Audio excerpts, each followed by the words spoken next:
I'm TR Wheatley. Welcome to APTN National News. The father of the late Jordan River Anderson, the child behind Jordan's principal, is speaking out, calling for an emergency national meeting to quickly address the Jordan's principal backlog of more than 140,000 unprocessed applications.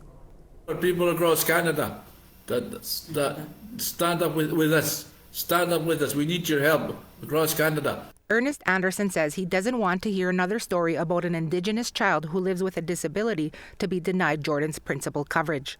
He alleges chief and councils across Canada have misused Jordan's principal money meant for children who live with a disability and specifically named a number of regional and national leaders and their organizations, including the Assembly of First Nations and the Assembly of Manitoba Chiefs. Anderson also said the backlog and alleged misuse of funds has hurt his son's name and the program. My son's name is being misused and misled.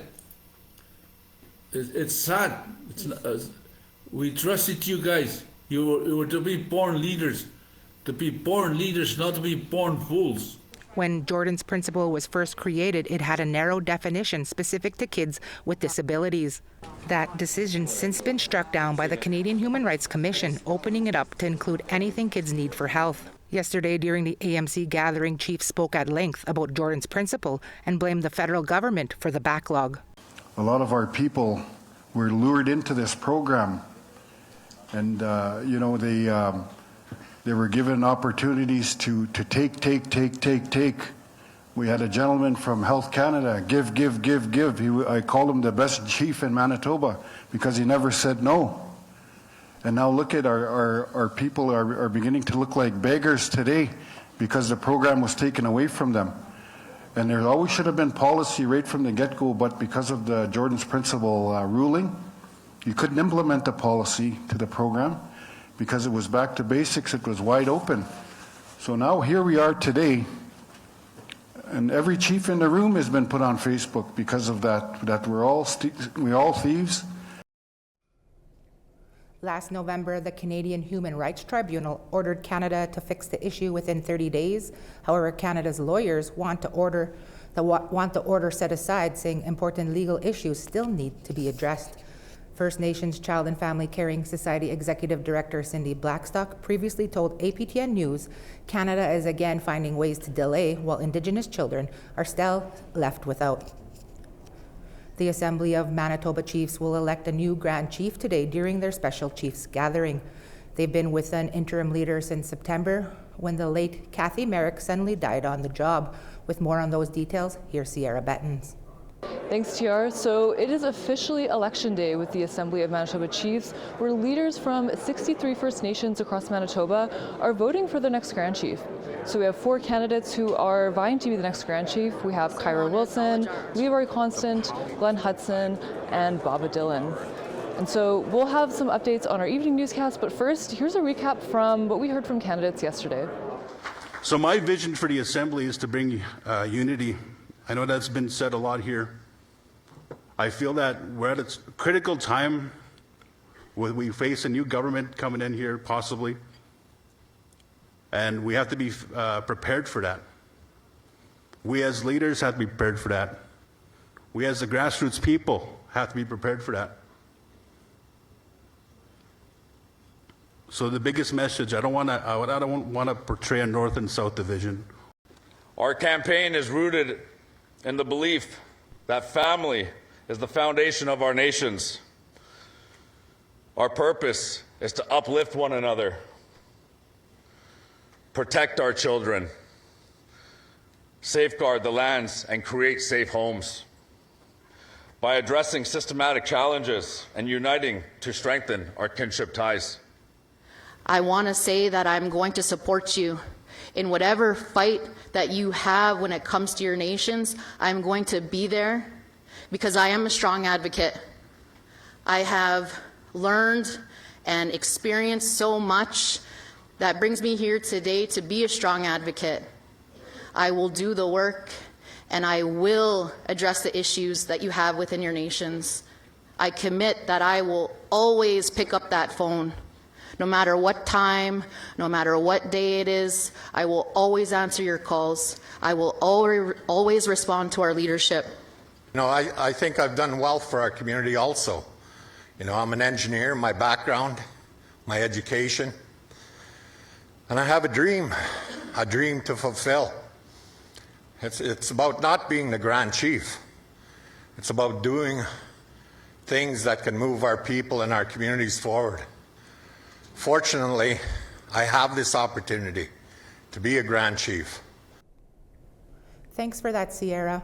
A private company is countersuing the newly reinstated leader of the Southern Chiefs organization in Manitoba for allegedly defaulting on a mortgage and impacting a $20 million land deal in Winnipeg. The deal goes back to 2018, shortly after Jerry Daniels was elected Grand Chief of SCO. A statement in defense and counterclaim by the company says shortly after a letter of intent was signed on the land deal, Daniels asked for a personal loan in the form of a mortgage for the purchase of a condominium in Winnipeg. The legal proceedings have been winding their way through the courts for over a year now, with the SCO Economic Development Corporation saying it was Daniels who was approached about obtaining the mortgage. The lawsuit comes to light just days after Daniels was reinstated as Grand Chief. He had been on leave for medical reasons after he was injured in a fight outside a bar in Ottawa ahead of the AFN AGA in December. One day after Daniels returned from his leave, he announced in an email obtained by APTN News that the Chief Executive Officer and Chief Operating Officer at SCO are now on administrative leave. You can read the whole story on our website, aptnnews.ca. Ontario Premier Doug Ford made a big announcement Tuesday morning about a mineral-rich area in the province's northwest region known as the Ring of Fire. Several First Nations opposed the development. Ford said $90 million in investments will go to an area known as the Gateway to the Ring of Fire. It's roughly 300 kilometers northeast of Thunder Bay. One part of the investment is an agreement between the government and the Arrowland First Nation, which will see upgrades to local roads and community infrastructure. At a press conference, Arrowland Chief Sonny Gagnon said these improvements don't mean a road's being built to the Ring of Fire. The Ring of Fire is somewhere in the site far ahead. We're only talking the Martin Paul's Community Access Road, and that's where it ends. It's not leading to any Ring of Fire, unless the other communities are in favor of moving the project forward. The Navajo Nation says they are looking into reports of its citizens being detained and questioned during immigration raids in Arizona and New Mexico. The raids are part of President Donald Trump's promised crackdown on undocumented and illegal immigrants. The Department of Immigration and Customs Enforcement, or ICE, is raiding homes and businesses looking for and deporting illegal immigrants. Justin Ashin heads the Navajo Nation's Washington office. He says a raid of the business in the Phoenix-Scottsdale area saw one Navajo citizen and potentially 7 more Native Americans detained. However, once identification was provided, they were released, and then they went about their day. That was the one instance that we were tracking. And then there have been other concerns that have been voiced. Again, a lot of everything is just unconfirmed at this point. This is nothing new. This has been an issue that's been ongoing for a long time. I mean, we go all the way back to World War II. A lot of our people were mistaken to be Japanese. So I think making sure that there is education and awareness, especially with, again, these custom enforcement agents that are patrolling in areas that have a mixture of not just Latino population, but also Native American population. Time for a quick break. When we return, we'll tell you about some deadly cookums in Regina and their love for their kusums. BRB.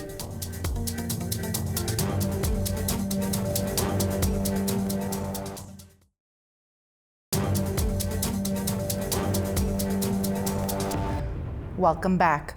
The relationship between a grandmother and a grandchild could be truly unique. In Regina, there is a long-running group of grandmothers who have taken on the role as a parent for their grandchildren. The group now comes together on a regular basis to discuss the special situation they share. There's always someone to talk to, and this group is just phenomenal. For more than 20 years, a Regina group has offered support to Indigenous grandmothers taking care of their grandchildren. Here, they can openly discuss the unique issues they face and find comfort in knowing they are not alone. I like the stories that people share and the laughter. In spite of the many difficult situations that the women are facing, they always have a lot of laughter at their meetings, and it's just a fun place to be and a very positive environment overall in spite of the challenges. Tracy Desjardins has been a part of the group in some capacity for almost 10 years, originally bringing her mother to the meetings. Now a grandmother herself, Desjardins is officially a full-fledged member. She says it's a space to learn, and it's a time she looks forward to. Sometimes at the table when somebody shares, there's somebody else at the table who's gone through the same experience, and we can learn from each other and things like that. So it's really good bonding with us all. In many Indigenous communities, it's common for grandparents to take on a parental role for their grandchildren. Rosalina Laferte has been a part of the group for more than 20 years. She says the path to becoming a legal guardian for a grandchild is not easy, with many hurdles, including the emotional effects. We need help. And so we try and tell each other, grandmothers, what we went through and how they should go about doing stuff, because we went through it. We had the experience of it. Over the years, the group has changed its name, changed meeting locations, and upwards of 100 grandmothers have come through the doors. The group recently became a nonprofit and plans to continue supporting and welcoming grandmothers going the extra mile. There's no words to express how I feel about these grandmothers. Like they're long-lost sisters, family. We are a family. A new study is highlighting the challenges for Indigenous students embarking on their post-secondary education called Creating a Sense of Belonging. Researchers from Algoma University in Sault Ste. Marie and the University of Toronto authored the study. As APTN's Mike McDonald reports, it's aimed at identifying supports to improving access to education. The study surveyed Indigenous students at Sault Ste. Marie's Algoma University. Dr. Rose Cameron, an associate professor with Algoma's School of Social Work, says the post-secondary experience can be challenging for students who have to venture far from their home community to go to school. The sense of disconnection maybe, and also the loneliness as well sometimes they talked about.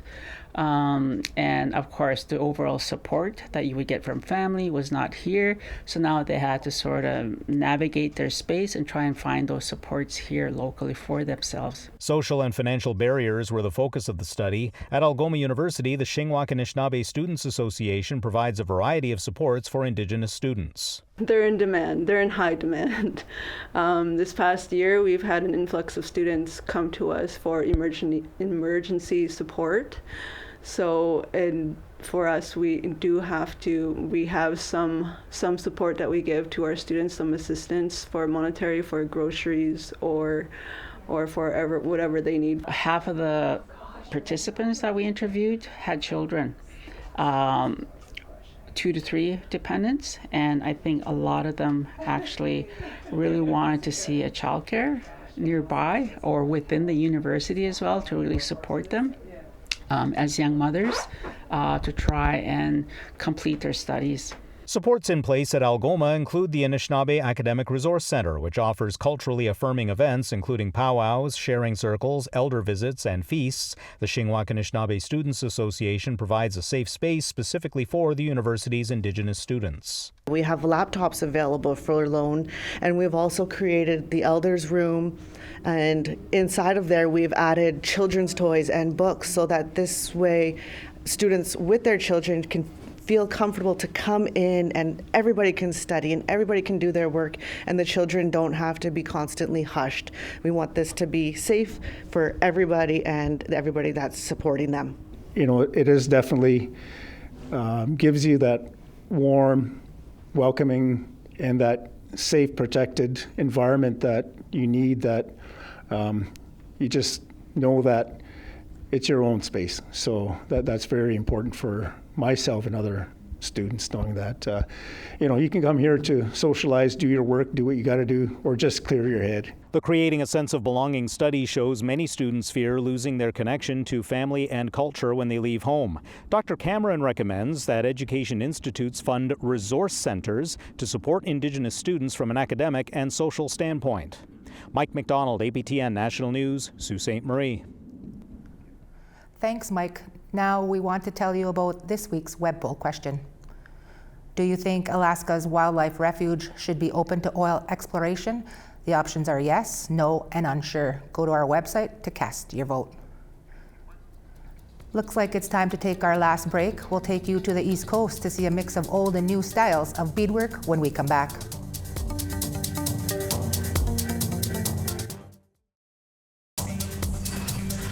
Starting on the East Coast, -4 in St. John's, Charlottetown -13. Kuujjuaq -20, Nain -16. Saguenay -24, Gaspé -16. Sault Ste. Marie -13, Toronto -1. Big Trout Lake -29, Sioux Lookout -17. Churchill -33, Norrie House -17. Dauphin -5, Gimli -17. North Battleford -3, Yorkton -7. Uranium City -15, Buffalo Narrows -5. Fort Chipewyan -23, Peace River 0 degrees. Edmonton 3 degrees, Calgary 10. Quesnel 3 degrees, Kamloops 0. Dease Lake -5, Smithers 2 degrees. Old Crow -30, Mayo -15. Norman Wells -20, Fort Simpson -21. Tuktoyaktuk -22, Fort McPherson -26. Cambridge Bay -30, Bakers Lake -27. Arctic Bay -25, Iqaluit -6. Tawau, welcome back. In recent years, cultural revitalization has flourished across Taiwan. The Taiwan Music Institute and the Taipei National University of Arts have begun a project to digitally archive the village's cultural heritage. This from Taiwan Indigenous Television. Singing traditional Amis polyphonic songs, the youth of Ka'atha'atha'an village brought to life the melodies preserved by memory. This performance showcased the results of the Ka'atha'atha'an Village Music Research Project led by the Taiwan Music Institute and carried out by Taipei National University of the Arts. Through systematic collection and digital preservation, the project aims to safeguard the village's precious cultural heritage.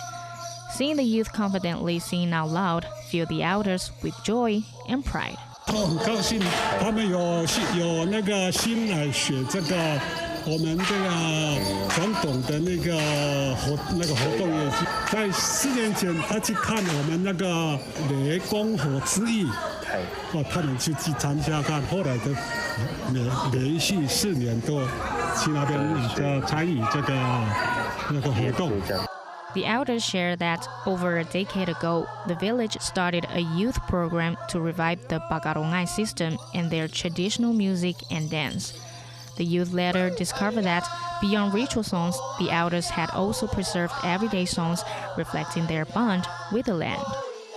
老人家会常常说我们盐巴不够的问题，后来才发现，透过老人家跟我们讲说，其实以前他们就是从生活当中去唱这些生活歌，那你必须要对这个生活有感动，你才有办法唱出这样的感觉。近代的聚会形式多半会透过饮酒来作为媒介，但这样的现象并不是一个好的一个发展，所以我们就是希望说可以透过比较正向的一个文化学习的方式，然后让族人以不同的媒介聚集在一起。The youth are taking up the torch of tradition. Huang Xunping, a TNUA graduate who married into the Ka'atha'atha'an village, stayed there for a research project where she started a community theater to tell the migration story of the village and the Thunder Fire Battle. TNUA also began recording traditional music and dance through its social responsibility program.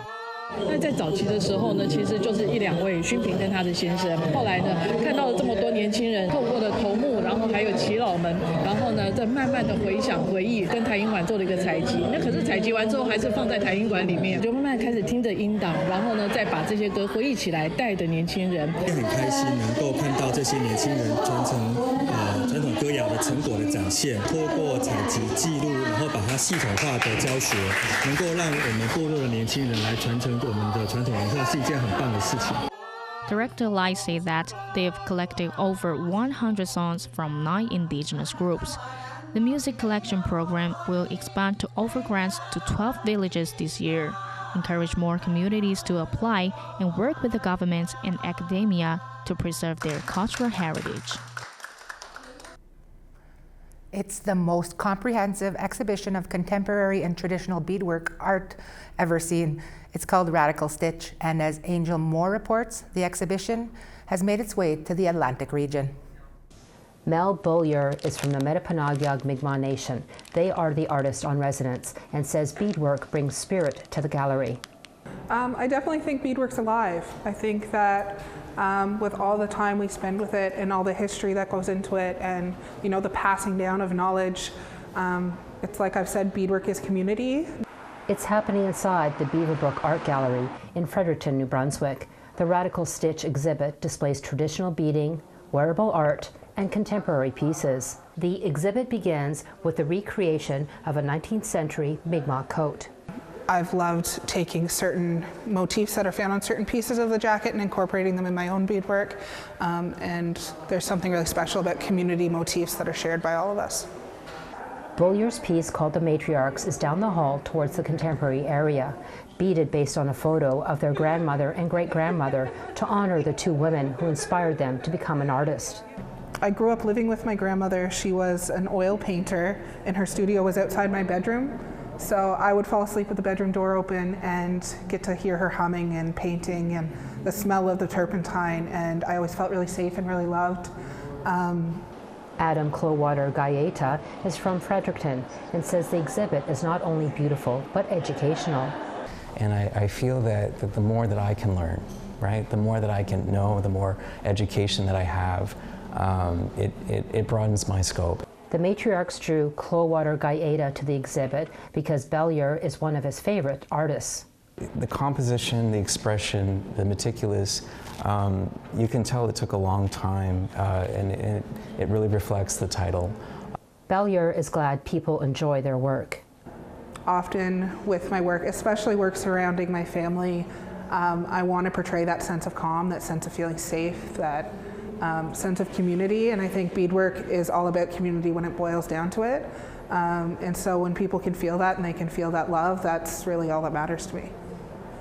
Guests of the gallery can visit Beaulieu in the gallery studio. I've had a lot of really fulfilling conversations, and also had a lot of people learn new things. A lot of discussions about trade routes and beads and history and antique beads, which are something that I really love and have a passion for collecting. So getting to share that with people is always exciting. Beaulieu's current project is beading the panes of a church window, which is expected to take about 4 years. Radical Stitch is at the Beaverbrook Art Gallery until March 2nd, 2025. Angel Moore, APTN National News, Fredericton, New Brunswick. Naskomitin Angel. That's all the time we have for this afternoon of January 29.